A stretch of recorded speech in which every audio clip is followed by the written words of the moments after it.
d'un grand succès sportif. A vécu ses meilleurs moments de football à l'occasion du tournoi international doté d'un magnifique objet d'art, la première Coupe Mohamed V. Les rencontres jouées en début de saison étaient un test pour les équipes aux noms prestigieux, Real de Madrid, Internazionale de Milano, Stade de Reims et Forces armées royales, équipes qui devaient prouver leur forme pour la prochaine saison internationale. Tous les sportifs du Maroc et du monde connaissent le résultat final. Tous les sportifs du monde ont constaté que le Real de Madrid ne valait plus son pesant d'or.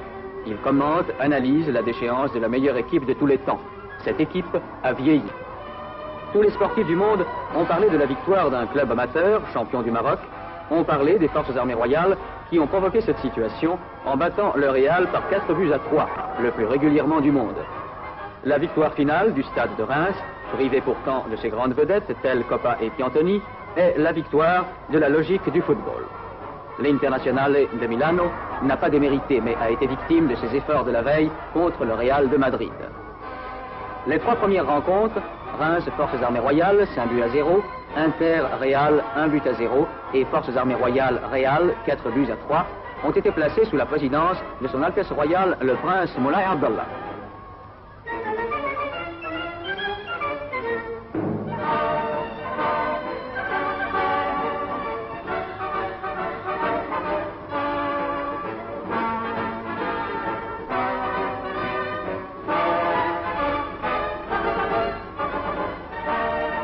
La finale a été présidée par Sa Majesté Hassan II, qui a décoré avant la rencontre les grands noms du football.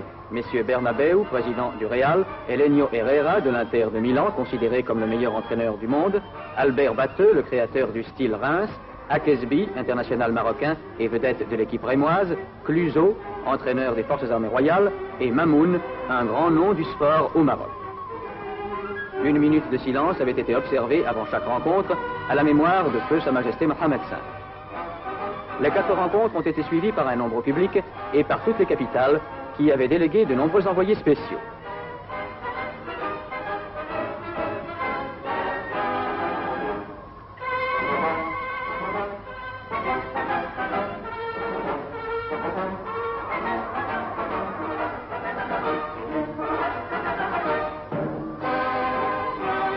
Reims a remporté cette première Coupe Mohamed V.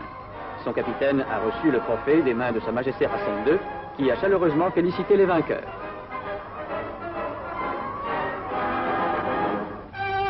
Comme chaque année, depuis la création de la Coupe Mohamed V, Sa Majesté Hassan II avait tenu à venir présider la finale. Après avoir salué les spectateurs, qui ne lui ménagent pas leurs applaudissements chaleureux, Sa Majesté s'avance pour serrer la main des joueurs qui lui sont présentés.